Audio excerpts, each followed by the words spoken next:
And like I said, we're supposed to live in a civilized, free society. We don't. When they can walk in, take you as a child, turn you into a killer, and then use you, abuse you, and when they're done, throw you away. It shouldn't happen. So I sit there and I start taking these puzzle pieces. Now, this fits, this don't fit, and I'm going like this till picture, and I sit back. The lady walks up to the front. The guy walks up behind me.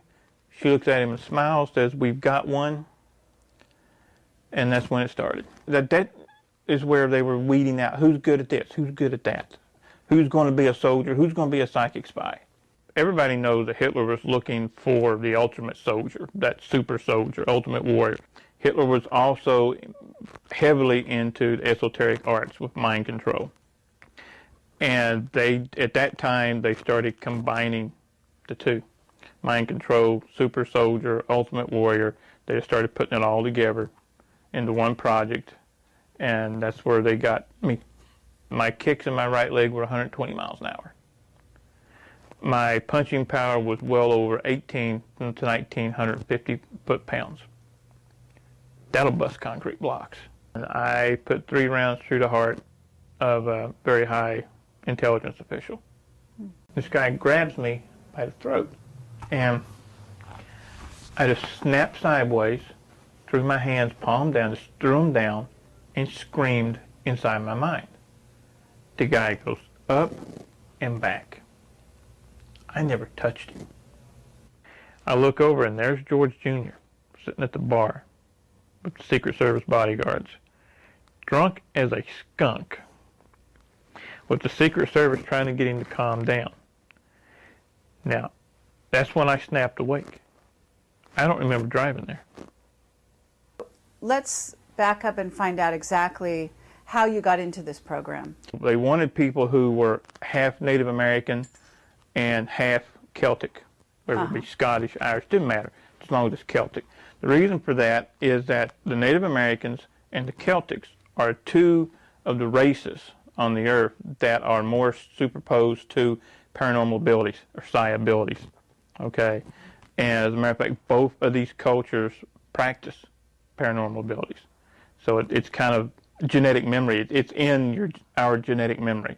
Okay, and I thought that's basically what it was until about 2 years ago when I found out that my father was a CIA agent. My father's been dead now for almost 15 years. I never had a clue. But with that new information, it made a lot of smaller tidbits of information and a lot of things that happened in the past. Now it all fits. Okay. Basically what happened with me is in 1966. I was 6 years old. And both my parents loaded me up in a truck, took me to town. Yeah, it's at the edge. It's dark, it's cold, snowing. I'll never forget the day, okay, because it stands out. Why are we going to a hardware store this late in the afternoon? So we go into the store, and at this time my mom and dad are like not fighting, but they're not getting along. And I've been in this store several times with my grandfather. And we go into the back. I've never been to the back. And there's a door there that if you didn't know it was there, you'd walk right by it. Mm-hmm. So we go in, and here's 6, 7 other kids about my age. And they're all sitting at these tables, like these kindergarten tables, sitting down low with the small chairs. And they all have the same thing. They look like puzzle pieces. Well, this lady comes in that did not fit. Okay, she's tall, she's elegant. The fur coat come on, this is Eastern Kentucky, okay? Don't happen, all right? And she played a very prominent role from there on, because she's in several of my memories. And she sets me down to play. She says, she gives me a stack of blocks, okay? And what they are is they're puzzle pieces. It says, make me a picture, and walks off. So I look around for my mom, and she's with a guy there who's in a suit who, again, shouldn't be there, okay? And they have a clipboard, and she's signing some papers. Now, 6 years old, I puzzled, but you don't think much of it. So I sit there, and I start taking these puzzle pieces. Now, this fits, this don't fit. And I'm going like this till picture, and I sit back. The lady walks up to the front. The guy walks up behind me. She looks at him and smiles, says, we've got one. And that's when it started. I was given something to drink. I remember feeling sleepy, and that's it. So are you saying, did you go home with your parents that night? No, I did not. I see. I was taken directly. This is what I found out later, because once I went to sleep, with whatever was in the drink, the Kool-Aid or soda, whatever they gave me, put me out. My next memory was at 9.5 years old. So you have a blank in your memory right now. Yeah. Now, I have some memories have came back, and I have bits and pieces of memories of what happened during all that. Some very vivid, some I have documentation, some are just memories that are there, okay? And then from there... At 9 years old, why do you remember 9 years old? What happened then? Because I had to take a stint in a hospital. A hospital here, the University of Kentucky. They did some type of procedures that no one's ever really been able to explain to me. Even as an adult, I tried to get the records, and no one will release those records to me. And from there, I had a couple of years as a kid where everything seemed okay, a lot of paranormal activity going on and all that. Then at 14, I'm gone again. Gone to the hospital? No, gone. Memories, gone. Oh. Okay, so looking back, though, you basically feel that you were trained as a soldier during that time? Yes. Could you describe some of the training to us? The easiest way to do that is to back up for 1 second. Sure. Imagine Project Talent, the people in Project Talent, being sent to school. Okay. When we're in elementary school, we're all taught the same thing. Okay. That's where the martial arts training was started. I have vivid memories of 15, 20 of us in a group with adults, and they trained us as adults. There was no kid gloves, okay? 6, 7 years old, 8 years old, you got your butt kicked off. I mean, they beat us tremendously, but we learned, okay? Once and the paranormal training started as well. Everybody, that is where they were weeding out who's good at this, who's good at that, who's going to be a soldier, who's going to be a psychic spy. You have at this time certain, like a black belt in karate or... Even after I continued on, I took classes on my own, started a couple of studios. I hold a 5th degree black now, legitimately a 5th degree black. In the real world, right. so to speak. Right. Now, you also said something in an interview that I read that said something about having remembered when you started teaching karate. This is how you triggered some earlier memories of all this. Right. There was one incident in particular. I had a friend of mine who was an ex-Green Beret, and he wasn't a regular. He would come in and work out with me when he was home on leave or those kind of things. And we're sparring one night, and he's a big, rough, raw-boned guy, okay? He's going to go in a bar and wipe half of it out and everybody can sweat. So we're sparring, and I did a technique that when he came up off the floor, he's angry, bumfuzzled. Where did you learn that? And then it hit me. I don't have a clue. Where did I learn that? And he said, that came straight off the farm. I'm only 19 years old. I said, farm? What are you talking about? Cattle farm? Pig farm? I didn't have a clue. And he said, the CIA training facility, the farm. And little things started clicking. Okay? And when I really started to get memories back was about 8-9 years ago when I had an automobile accident. And it ruptured 3 discs in my neck.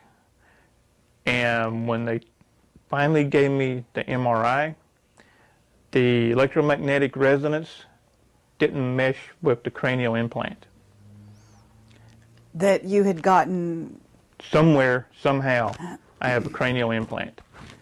And I say this because I have it on film. And when they put me in the MRI machine, when they turned it on, when it started to spin, okay? Right. Imagine tremendous pain. Also imagine you're in there and you see 1,000 TV screens and they come at you at once. On each one of those TV screens is a picture. Each picture is a memory. And it's just coming. That's amazing. That's how I started to get total memory again. And now, I don't know, was this also correct? You were screaming and the engine, yes. the MRI blew up? Or The MRI the machine itself caught on fire. That's what actually brought me out of it. Because I'm there in nothing but my underwear and a gown, holding my head, screaming bloody murder. And I noticed smoke, okay? And the techs come out, nurses come out, and they grab me and they want to do all this. They get me out of there. They start with the fire extinguishers and all that. Wow. Now, do you have the cranial implant to this day? It's still there. It's still there. It's just, from what I understand, it's not working. Oh. And what makes you think it's not working? Because I haven't been used anymore. I haven't had the blackout spell and be gone for 3 or 4 days or a week with no memory. Okay. They stopped. This one is dead center in the brain. It looks like a grain of rice, and it's just dead center in the brain. So it's right that there. Small? It's that small. Wow. And I've had it checked through independent sources, and they look at it and like, you got a problem. It's got to be removed. Man, you're going to die. I said, no, it's fine. Don't worry about it. I don't tell them what it is. Okay? I just want their opinion. I want to hear what they have to say.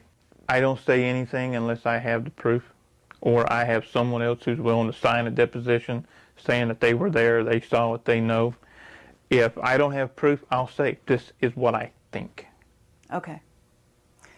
So back when you're a child and you go to the hospital, you said, did you have something going on with your body that they changed at that time? Do you know what happened? I remember going through a procedure, okay, and I remember waking up, and the machine, so this would have been 1969, okay, and I remember the machine was about the size of this table, canvas wrapped, and they were bringing it down on top of me, and it would get hot. And I wasn't supposed to wake up. I was supposed to be drugged completely while I woke up in the middle of it. And I remember being dozens of tubes laying to each side of me where they had been plugged in one at a time. Wow. Now, what happened? I don't know. Now, did you have uncommon strength, or were you, did you notice drastic changes in your outlook towards reality? I mean, at 14, this is probably hard to tell, but, as time went on, do you think that you developed at a different rate than other children? Yeah. Because of maybe some of this? I think so. I've always been stronger, faster, more endurance than anybody around. And that is also the same with all of us that came out of these projects. That's part of the super soldier structure.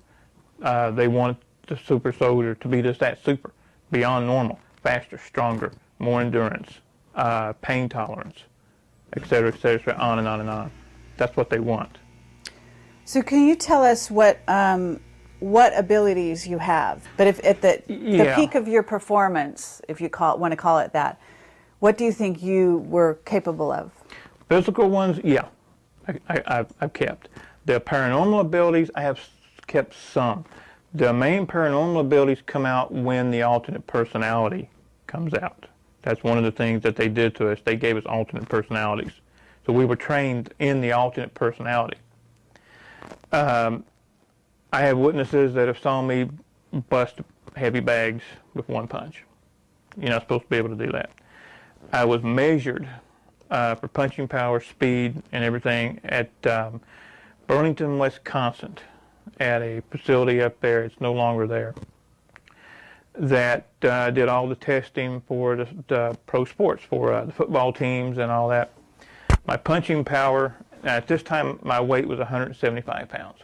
And when are we talking? How many years ago, or what year, if you, generally speaking? Let's see, 1984. Uh-huh. In the spring of 1984. Okay. And the testing came out as unreal. My punching power was heavier, stronger than that of a super heavyweight boxer. My kicking power and speed was even more than that. My kicks in my right leg were 120 miles an hour. My punching power was well over 18 to 1,950 foot-pounds. That'll bust concrete blocks.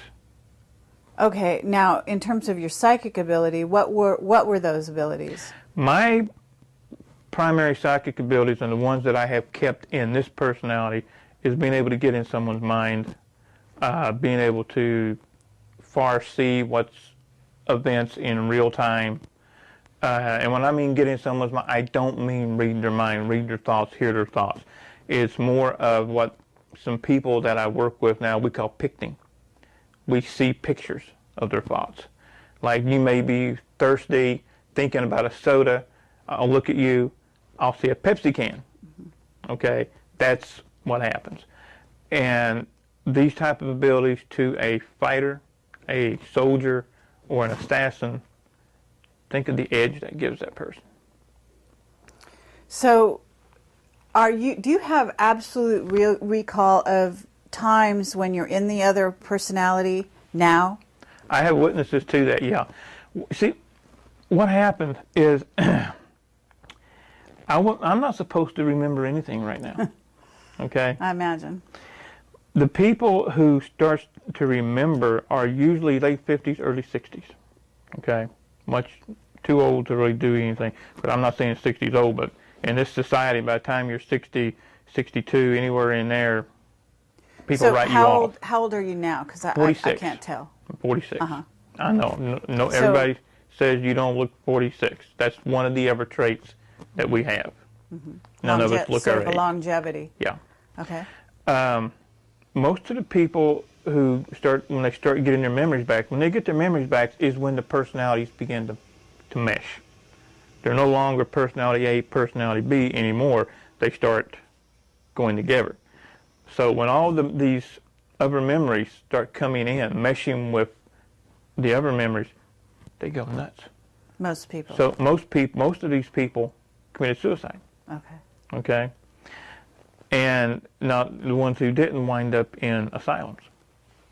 Is it possible, Duncan, that they could also have been programmed to commit suicide? Yes. Like a kind of self-destruct when no longer useful? Mm-hmm. Uh-huh. Absolutely. So you kind of have beat the system in a certain sense. Mm-hmm. And you must have had struggles. So what's keeping you going, and what is it that you think allowed you to sort of maintain?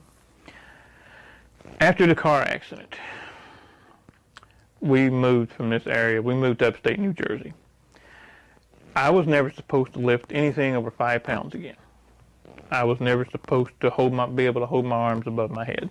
That's how serious the neck injury was.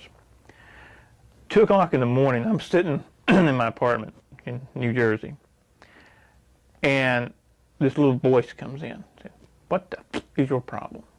What's wrong with you? You wimp, you're going to give up? You've been a fighter all your life. Get up and fight." I started doing push-ups that night. A year later, I'm fine. So you basically brought yourself back from your injuries. The injury's still there.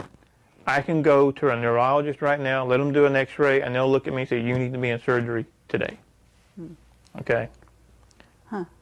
But I refuse to go. The pain is still there. I live with pain 24/7. And again, if this hadn't been done to me as a kid, yeah, I'd probably be taking pain pills on a regular basis. But you're not. I take nothing. Mm-hmm. So now I'm curious because you have this tattoo on your arm. It looks actually kind of beautiful. Is this something you got in Vietnam? No. This was supposed to be one of a kind. It's my design. Really? This was something that came to me in a dream, actually. Wow. And I designed it. Is that a dragon? That's a dragon. Uh-huh. And I had a tattoo artist do it for me. And it stayed one of a kind for a couple of years, and then all of a sudden I started seeing it out, and she does have her work on a website. Uh-huh. And then I'm walking in the Walmart across the street of all places about 6 months ago, and there's a paperback novel, that's on the front cover of the paperback novel, identical. And you designed it? And I designed this. Wow, cool. It's very nice. So what happened in Vietnam? Because you have an amazing story about that. I was in North Vietnam twice that I know of. Okay. Some of these areas are still murky because, like I said, I keep finding out more things every day. Okay. Once when I was 12 years old. Okay. I know people say, my God, 1972. You were in Vietnam in 1972. Actually, we weren't in Vietnam. We were in Cambodia. Okay. We weren't supposed to be in Cambodia. A Navy SEAL team and a Marine Corps recon team were pinned down by the Cambodian Khmer Rouge. They called in for reinforcements, somebody to get them out. And I'm telling you exactly what a Marine Corps recon captain and a Navy SEAL captain told me. Now, I have my own memories of it, but I saw it from my point of view. I'm going to tell you from their point of view. A black helicopter, a Huey, lands. 12 kids come off the chopper.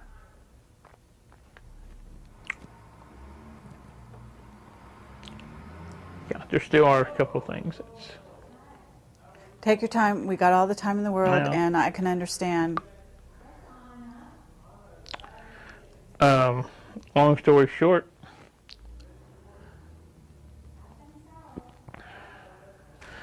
we came off the chopper, formed a semicircle, and we all held hands. Were they all boys? No. Oh. Were they all around the same age? Yeah, I was the oldest. Okay, so all around the age of 12? Anywhere between 9 and 12. I was team leader. Okay. On that. We held hands, raised our arms, and killed them all.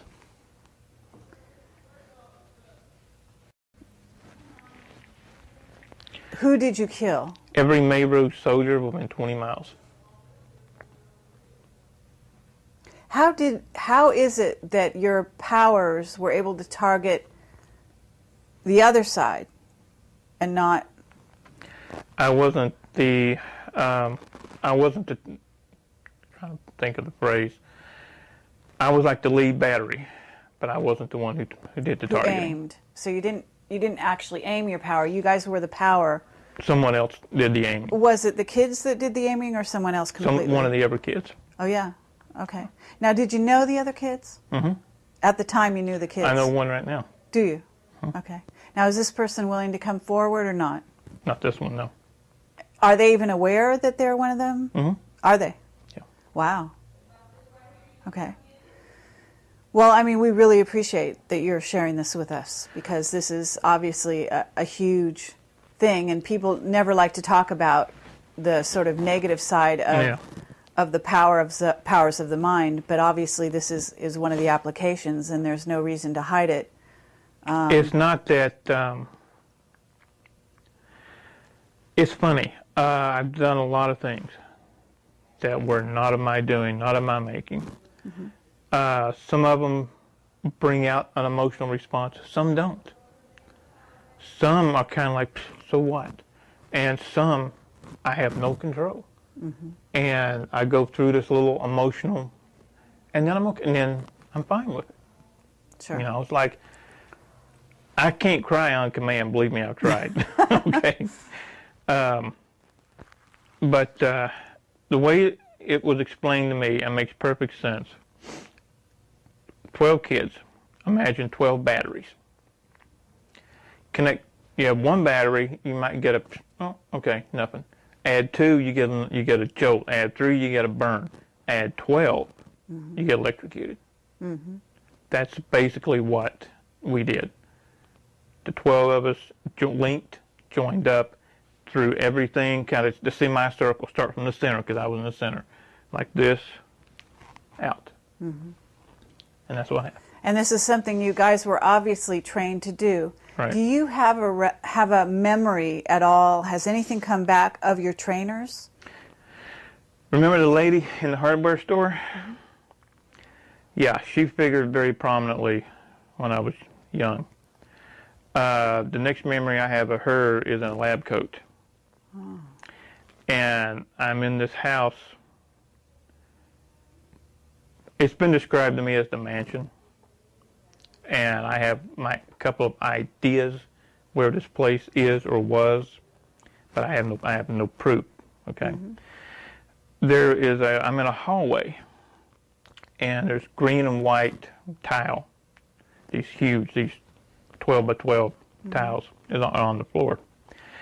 And I'm doing something that all of us that come out of this has the same trait. We don't come down on one knee or anything like that. We squat. Makes no sense in some ways, but in some ways to us it does.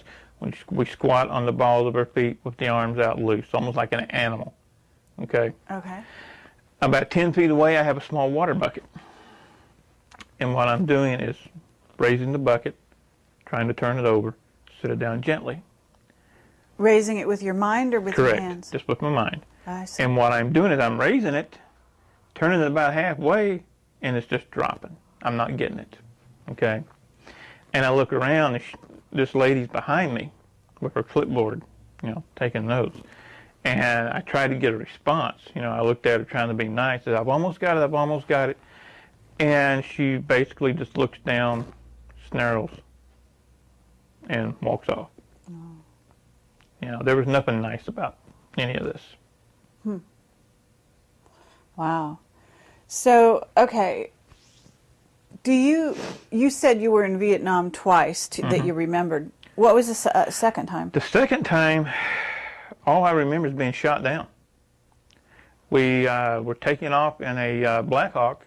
No, I'm sorry, not a Black Hawk. That was that's another incident in a Huey, and we got about 10 feet off the ground, and took some anti-aircraft fire, and we went down.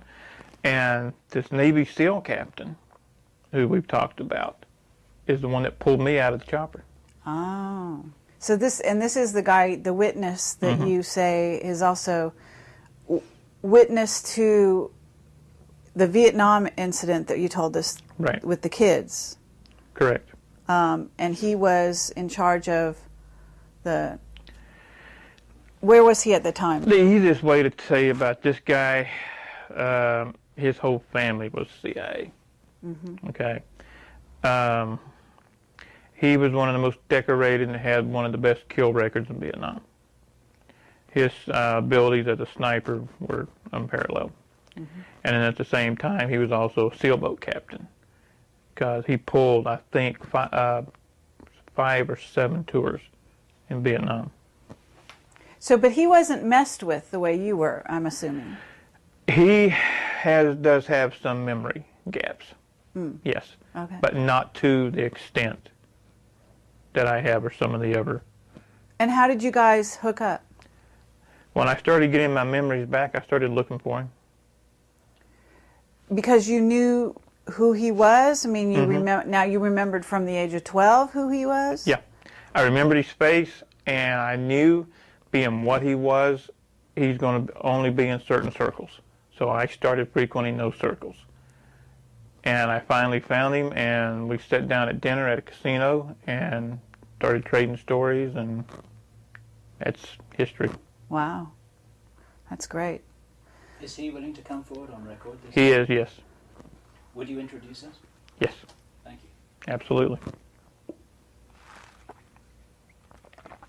Okay, so can you tell us a little bit more? I mean, I'm going to imagine you were a remote viewer. Am I right? Not one of the best, but yeah. Okay. So you were physically trained, you were mentally very astute. What was your title? Were you, in other words, you said some were psychic spies, some were warriors? Correct. My problem, and I've been told this by some very strong spies, is my problem is that I fight the psychic abilities. I don't just let them flow. I fight them for whatever reason. I block them myself. Mm-hmm. I went, as I graduated through Project Talent, I said it was a school, moving on. At what age was this, would you say? This would have been mid to late teens. Okay. I was turned into a soldier with psi abilities. Mm-hmm. Like I said, I wasn't one of those that was put into the pitch black room and could tell you what a politician 4,000 miles away was having for breakfast. Okay, I wasn't one of those. Okay. I know some people who were. Sure. But I wasn't. Now, did you know Joseph McMonigal in that? That name does ring a bell. Uh-huh. I've been asked that before. I just can't say for sure. Okay. So where were you based, do you think? I mean, you weren't based in Kentucky. No.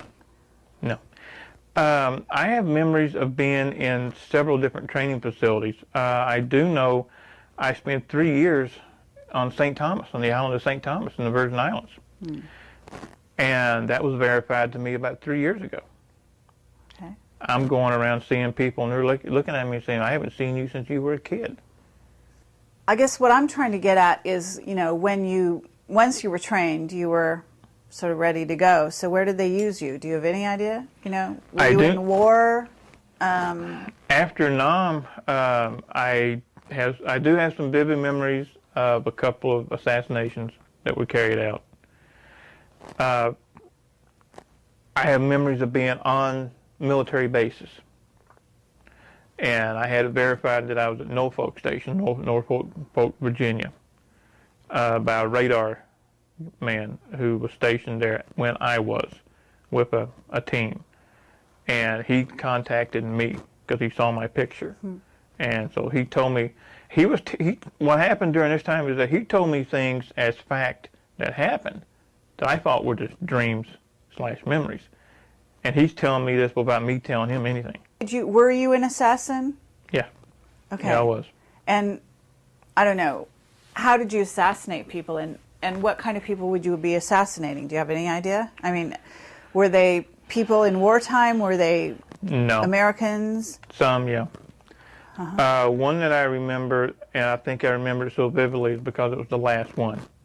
The last time I ever did anything for the government was in D.C. And I put 3 rounds through the heart of a very high intelligence official. Now, do you have conscious memory of this? Of this one, I do, yes. Okay. I never knew the name. I was given a photo, a target, habits, do the job. That's it. And do you remember any operations taking place in other countries? France. In France? Mm-hmm. That's interesting. What the vivid memory is that I have, and I also was shown a photograph of me sitting at a little cafe from the Eiffel Tower. Okay? Mm-hmm. I have no knowledge at that time of being in France. But the guy showed me the picture. It's a 8x10 black and white, and there I am, drinking something out of a cup of steam, and there's the Eiffel Tower in the background. Wow. And I remember doing a job, but I don't remember what it was about. A decoy was sent in, and what the lady was to do was to get the guy to come out of the bar, hopefully not exactly in his right mind, inebriated if possible. And my job was to snatch, grab, get the information, and then terminate. And I remember doing the snatch and the grab, and then the memory fades from there. Uh-huh. So you must see movies, right? No, I don't. Oh, you don't go to I can't. movies? Okay, because I was can't. wondering if maybe, you know, there's a lot of violence in movies, a lot of scenes of that kind of thing, and I was wondering if those might trigger some of your memories. They do. Violence per se does nothing. I love wrestling. Okay.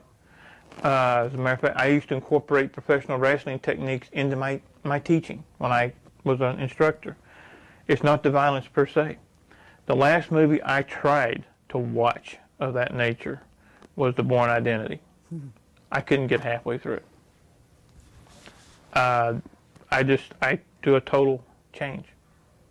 Okay, you see your personality does a change? My personality changes. God help whoever I'm watching a movie with. And I'll just get up and walk away. Sci-fi movies don't bother me. But anything concerning government black operations, CIA, NSA, covert killings, I can't do it.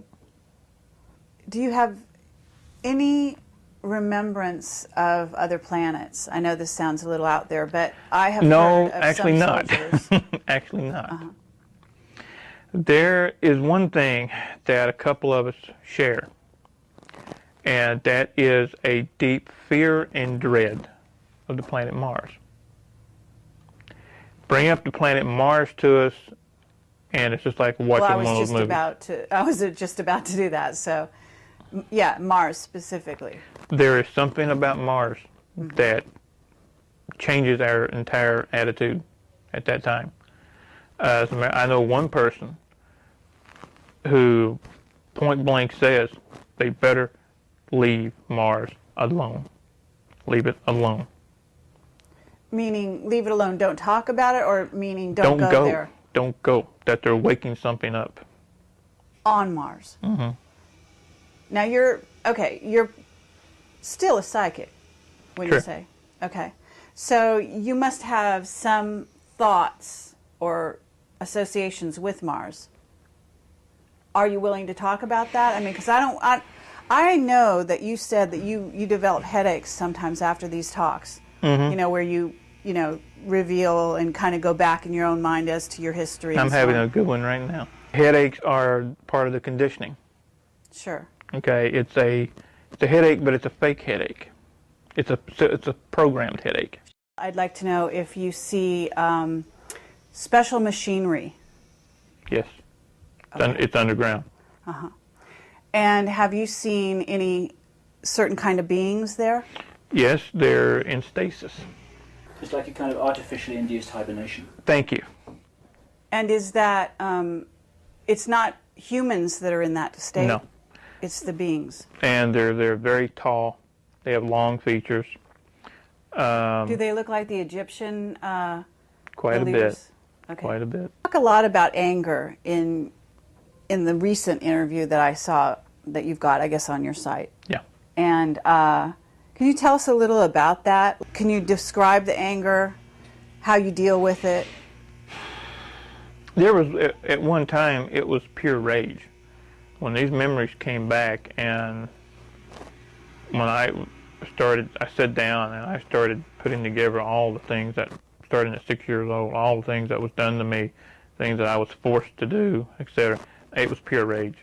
You know, my first impulse was to go to D.C. and just go nuts, okay? Well, as the old saying goes, I'm crazy but not stupid, okay? And as a fighter, I was trained, channel your anger. Don't let your anger channel you. Mm-hmm. And that's what I started doing. So I took, instead of just being so mad I can't do anything, I turned that anger to being so mad I want to do something. And I've stayed that way. So is that why you started writing books? No, actually I started writing as just kind of my own therapy, just to get it out. Mm-hmm. And I had never written anything. And somebody read some of it and said, this is pretty good, you need to keep it up. And so I did. And now you've got a book coming out, isn't that right? Yeah, Deadly Awakening. It's about everything we've talked about here, plus all the side streets that we don't have time to go up. It's supposedly going to be turned into a movie. Okay, that totally caught me off guard. So. Well, that's wonderful. You know, that's very exciting. In terms of telling your story to a wider audience, what would you like to result from that? I would like to see enough people wake up to march on Washington and say these projects stop and hold the people accountable. Okay, there's not going to be class action lawsuits. There's not going to be prosecution. That's fine. You know, I got over that years ago. Everybody else involved needs to get over that. Just hold them accountable and stop it. Okay? Do you think this is still continuing this day? Yeah, absolutely I do. Do you have any information about in what form these projects are continuing? I remember think you said in the 60s there were 1,000 kids, of which there were there are only 60 left. In 1966, there was supposed to have been 1,000 that were taken worldwide that was in my group, as it were. There's only about 20 of us left now.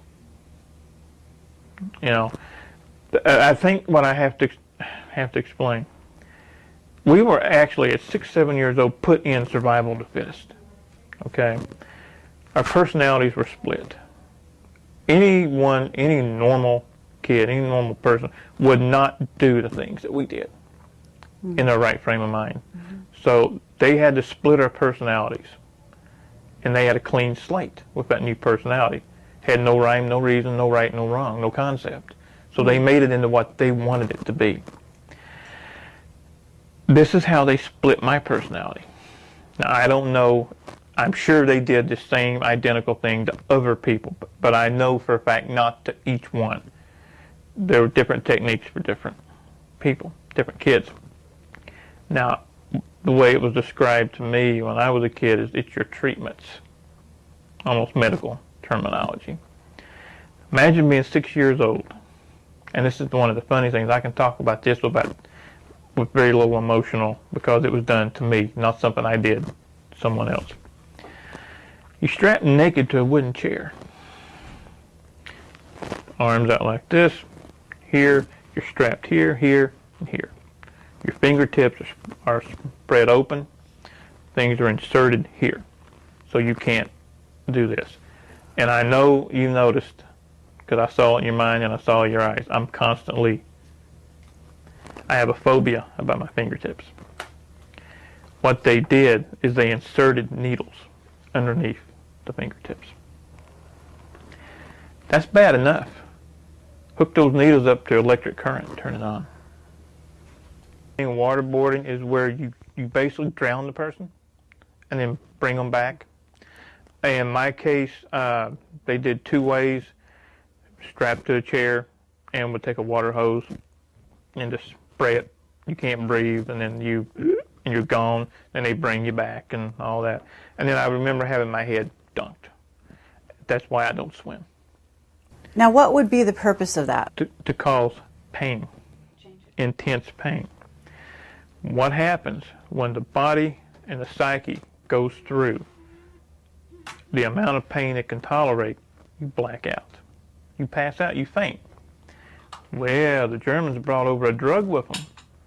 Once injected, it blocks those receptors. You can't black out. You can't even force yourself to faint. So once the psyche has gotten to a point to where it cannot take any more, you have 2 choices. Split off into another personality to save yourself, or die. Okay. Okay, I understand. When the pain becomes too much, the way you're able to survive and stay together mentally is actually to go someplace else. Exactly. And you go so far someplace else that you're actually in another, creating another part of you. Exactly. You create a total separate individual to where they can pull out that alternate personality. Now, 1 second I'm me, next second I'm somebody else. Now I'm back to me. That's how they wanted you. Have you seen Manchurian Candidate? No. You never saw that? No. Okay. Well, if I refer to that movie, I don't know if you know what I mean, but I know what the Manchurian Candidate is. you Yeah. know what it's about. Okay. Is it possible that you could be activated by a phone call, say? The last time that I did a job, that's what it was. I got a phone call in the middle of the night. Can I be activated now? I do not think so. They burnt the chip out. Okay. Do you think it's a tone? Do you think it's words? I mean, do you have any idea what it is? I think it it's music? a combination, and I think it's more than one. There's, in order to open a combination safe, you've got to have a combination, which is more than one number. So I think what they did, they set up, you have to have a system of checks, balances, and fail-safes, to where if you're watching TV and all of a sudden you hear the correct word or whatever, you freak out, kill everybody. Then you will start seeing this happening everywhere. There has to be a fail-safe to keep that from happening. So I've always thought that it's a combination of words, tones, numbers, I see. what have you. But what happened during this night is I was in bed. My wife and I were in bed. The phone rings. I reach over, pick it up, put it to my ear. No more than 3 seconds pass. I hang the phone up. I get up. I get dressed. I leave. I'm gone 3 days and 3 nights. And at that time, we lived exactly 11 miles from the airport that you guys passed coming here. Oh. When I came back 3 days later, there was only 22 additional miles on the car. I went to the airport. But you have no memory on where you went. I went to D.C. This is when I went to D.C. and did a termination job on this individual. Now, what year was that? 1985. So this is quite a while ago. Yeah. And here's something that I'll tell you guys, I didn't want to put on the tape. I'm sitting in a Mexican restaurant, very nice 2-story Mexican restaurant, and I hear somebody laughing. This was before the president now was the governor of Texas. I look over and there's George Jr. sitting at the bar with the Secret Service bodyguards, drunk as a skunk, with the Secret Service trying to get him to calm down. Now, that's when I snapped awake. I don't remember driving there. And I'm looking around and where the hell am I at? But yet there he is. I had one impulse. Kind of terminate him. And I had a gun in my pocket. And for whatever reason, I fought the impulse down, and I didn't kill him. In other words, you remember who he is now, but you didn't know who he was at when that you were time, there? I didn't have a clue He who was just was. some guy who was getting drunk with Secret Right. Service around him. Exactly. I did not have a clue who he was. And then I'm sitting there watching the news sometime later when the governor of Texas has announced his bid to run for the presidency, and I look at him, I'm like, holy. Oh, this was before he became president. Yes, I got it. years before. So in that context, maybe it makes even more sense. And it's even scarier. What about underground bases? Do you think you've ever been in an underground base? I know where one is, right here in the state. When I was in my mostly late teens, okay, that I remember, the farmhouse that we lived on was situated in a valley. And there were old logging roads that went all the way around the valley. I had a good 5-mile run up and down the mountains on a good graded road. There was also some worked out strip mines over to the southeast of there. Well, one day I'm running out through there and I decide to drop down the hill and go over and look around. As soon as I do, I can feel the vibrations in the ground. And I drop down and I put my ear to the ground the way my grandfather, taught me how to do. And I get up and this little voice says, "Get the hell out of here." As I'm running back up the hill, a chopper lands. Wow. I didn't go back anymore. But a couple of days later, 2 things happened at once. Okay, my father had a friend. His name was Paul Preston. Paul Preston was somebody, and still is somebody, that I would terminate with extreme prejudice. I don't care to say that. When I was 14, we were getting ready to work the field. We had a cash farm, and I was working on a tractor. We lived about a mile up a dirt road, off the main road, and I can sense a vehicle coming before it's halfway up. I stop and I look out, okay, and I see this grayish silver van coming up into the driveway. It's brand new. Has a UHF antenna on top. I've never seen anything like this. Again, this is Kentucky in the mid-70s. Nobody had that kind of money. This was before the coal boom, before the energy crisis, before people made 20 bucks an hour. You know, people were lucky to make minimum wage, okay? And this guy gets out of this van, and I noticed it has Texas tags. I had heard my dad talk about this guy. They were childhood friends. And then this was confirmed to me later on that they were in the CIA together, that Paul Preston was actually station chief in more than one area. But he gets out of the van, calls me by name. I never met the guy before to my knowledge. And in that instant, I had two thoughts. One was run, because this guy's bad news, this guy's dangerous, run. The other was take him out, kill him before he kills you. Okay, I'm only 14 years old. Wow. Yeah, my hair was longer then than it is now. And my dad comes down from the house. And they do the handshake, slap on the back, huggy, all this kind of stuff. Well, Mr. Preston looks at my dad, gets real serious, says, we got to go talk. Now, my dad changes. His demeanor changes. So they go away for about 20 minutes. And all this time, you know, I got the tool chest. I'm getting the tractor going, you know, spring plow, you know, all that kind of stuff. 20, 30 minutes later, Paul Preston comes back down from the house. He ain't talking to me then. He's in a real bad mood. Gets in the van, leaves. I barely saw my dad the rest of that day, because this is early morning because it's still cool. You know, didn't want to be around him the rest of the day. Okay, he was one ticked off Irishman. Well, that night, okay, my mom had a habit of sitting on the front porch at night. And I slept upstairs. She came in that night about 10, 11 o'clock, screaming for my dad that there's something over top of the house. And by the time he went out, it was gone. And I could hear the whole conversation. She said it was bigger than the house, was round, had lights all the way around it. I didn't know anything about UFOs. I knew nothing about that. I knew farming. I knew martial arts. You know, I knew how to fight. I knew how to hunt, how to track, etc., etc. I knew nothing about anything like that. So the next night, this happens again. The third day, something happens to me. Okay. All the time I work and I train. I work and I train. So I'm going 12 hours a day every day. I worked out even harder than I had ever done before. And I think the reason being is to go to bed early, because that's exactly what I did. I went to bed early.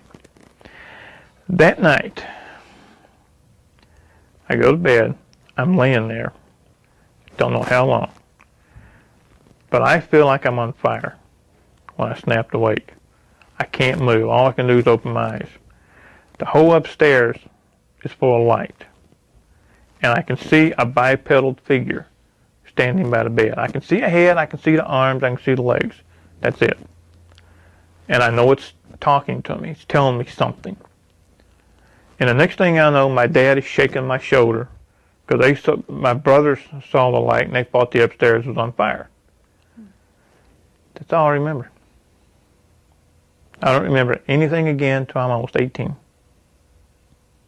Meaning no memories between the age of 14 and the age of 18? Right. I didn't get my driver's license until I was almost 18. I should have had them at 16. I didn't get them until I was almost 18 because I wasn't around to get them. Do you remember what the being looked like other than 2 arms, 2 legs? That's all I could see. A torso, 2 arms, 2 legs, and a head. Not an oval-shaped head, but a head-shaped head. A normal shaped head. I'd estimate maybe 6 feet tall. And it was white as well, but a paler shade of white than the rest of the white in the room. I think all of these go together. The visit from Paul Preston, the craft over the house, and then my leaving again. All go together. And your father's anger, perhaps? Yeah. Okay. I think he may have thought, for whatever reason, that I was clear of it. And then Paul Preston comes back and says, no. I don't think he had a choice in the matter. The only anger I have with them is not coming out and telling me something. Okay? Especially after I'm an adult, and I start getting memories back, and I start saying, okay, what gives here? I know this isn't what happened. I know this wasn't right. What gives? I think I deserved more of an answer than can't tell you and leave. The first thing I did is when I started getting memories back is I started looking up old friends.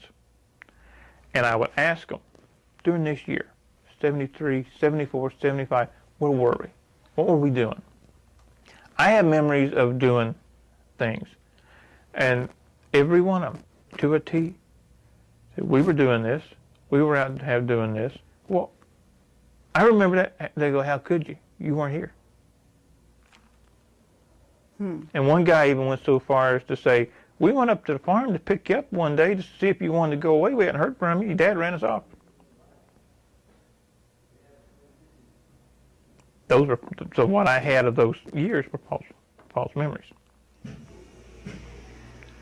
The memories I had of camping, going to the Dairy Queen, that kind of thing, were implanted. So you also said in your writing that you have one of your arms is wired or something, is the what right you call one. it? Yeah. The implant is right here. I know it's right there for 2 specific reasons. One, I had a guy put a meter over it, and they found it that way. And 2, it itches. And what it is, I call it an enhancer. It increases physical strength and speed.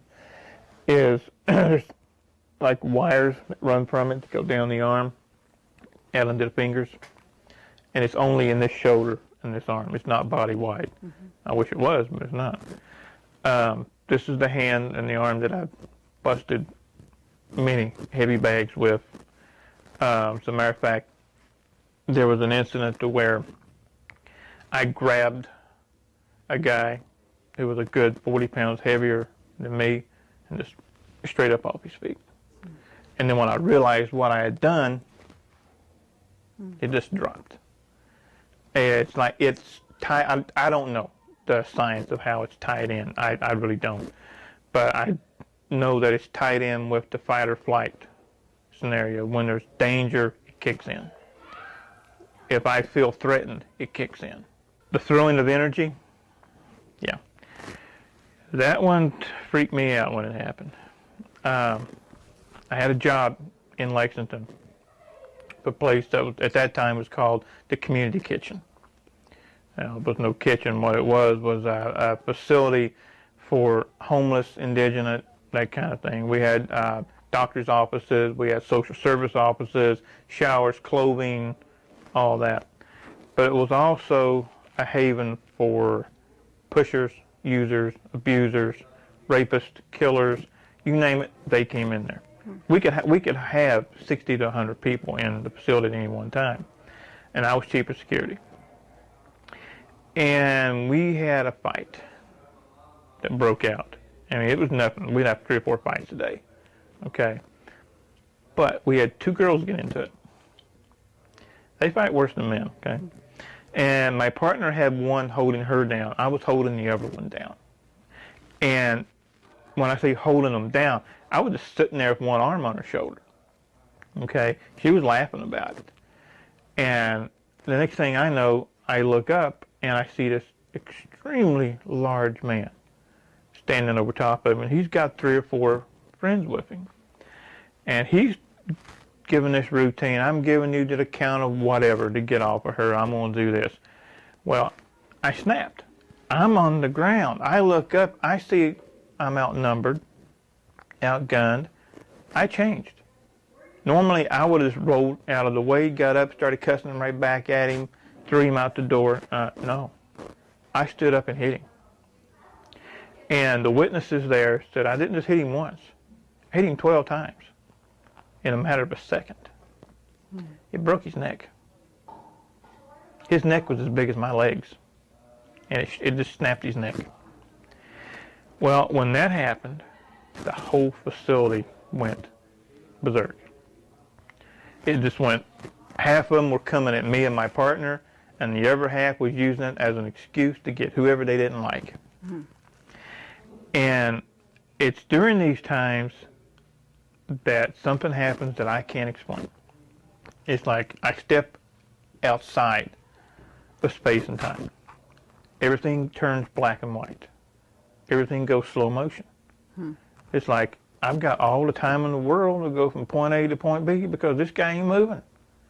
Okay, and it's like I'm just walking through, bam, bam, bam, guys going down, and then I'm grabbed. This guy grabs me by the throat, and I just snapped sideways, threw my hands palm down, just threw them down, and screamed inside my mind. The guy goes up and back. I never touched him. And when that happened, that ended the entire fight. Because I'm standing there, and I'm looking around, and I'm suddenly aware that everybody's staring at me. And somewhere during this time, the cops have been called. So here come the cops, here come the ambulances, the paramedics.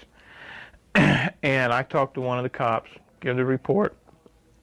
Half of them are taken to the hospital, the other half are barred out, some are taken to jail. And I went to the nearest bar I could find. And I stood there because I didn't know what to do. I knew I knew something had happened. I knew it was real because people were saying, were coming up to me, what did you do? How did you do that? And I'm like, I don't have an answer for you.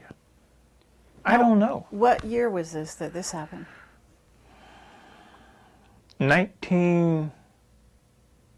either 89 or 90. I'm trying to, I worked so many jobs during that time, during those years, which is something else that I've been told is vindicative of all of us that came out of these black operations. None of us could hold a job. It was like, and I know from personal experience, we'd be the greatest thing since sliced bread for a couple of months, and then all of a sudden the boss or supervisor comes out, finds something wrong, and we're fired. What I found out over the years is that that's not unique to me. Is they want to keep you one step below poverty level, keep your mind occupied on other things. Right, survival, Right. daily survival, so that you can't go further into your own memories type thing. And there's also another reason for that, and I've been told this by more than one person. Who listens to somebody who's broke? Sure. But everybody listens to someone who's wealthy. Yeah. And I think those two go together to make that. There was an incident which you also reported that you described as a kind of personal teleportation incident, or you went through a wall and you had a witness. Yes, absolutely. What do you recall about that? I get freaked out every time I think about that one. It was at a house in Oklahoma, and I was helping a friend of mine move. And I was in the one bedroom, and she was in the kitchen. For me to get from the bed to the front door would have entailed going down, cutting across, down, cutting across, very winding way. Well, as I said, she was in the kitchen, straight line, kitchen, living room, front door. No door in between, no wall in between. Well, she was reading and doing her own thing in the kitchen, and I'm sound asleep. And her youngest son gets up screaming and goes to the front door trying to get out. This is 2, 3 o'clock in the morning. She jumps up, starts to run to get him. I hear the scream, and I remember raising up on one shoulder, in the mind, seeing the kid, reaching toward the door, and I'm at the door. She said that I came through the wall in front of her, and all she could do was to stop and say, whoa. And I think, whatever I did, if I had froze inside that wall, that would have been fun. My grandfather, my mom's mom, was a full-blood Cherokee, and he gave me the name of Gray Feather. Gray Feather? Yeah. And I asked him once, I said, Pops, what does Gray Feather mean? And he said, you're a tween man. And he had an accent, and I said, a what? He said, you walk between worlds. And this is before I knew anything about anything. I saw 9/11 2 weeks before it happened. I put it up on some bulletin boards on the net, was laughed at. I lived in Delaware at that time, right on the eastern shore, walking distance to the beach. I had a trip planned to Boston. A couple of days before the trip, because we were going to drive it, I get a phone call. And it's the metallic, digitized voice. It says, postpone your trip. 2-day window, plus or minus 1 day, wherever, here, or here. It's going to be something big happening in New York. You don't be caught in it. Now, have you had other premonitions that haven't come true yet? Yeah. I've seen this country almost split in half. I mean, physically split in half. Again, I lived in Delaware, and I just laid down. And it's one of those times where 1 minute I'm here, next minute I'm here, okay? And I'm looking down on the United States. This is before I knew about the super volcano and all this and that. But I saw that area all going up into Canada, coming all the way down into Mexico. The whole western part of the country split off from the rest of the United States. And what I'm seeing is like a river of fire coming all the way down. Wow. And did you have a timeline for that? Soon. Very soon. So are you making any plans for yourself and your family because of what you're dreaming or seeing? Yeah? Yeah. Are you finding a safe place? There's really not going to be a safe place. The best preparedness that I know of is to be able to be mobile. There is no one safe place. Okay. I started to go public when I lived in Delaware, after an attempt was made on my life. So when was that, approximately? About 2002. I was out for a jog. I mean, I'd had other things happen before, but I didn't, at that time, never made the connection, okay? Now I make the connection. I was out for a jog, and it's in the wintertime, and I hear a motorcycle. Motorcycle. You ever been on the East Coast in the wintertime when the wind blows? It's frigid.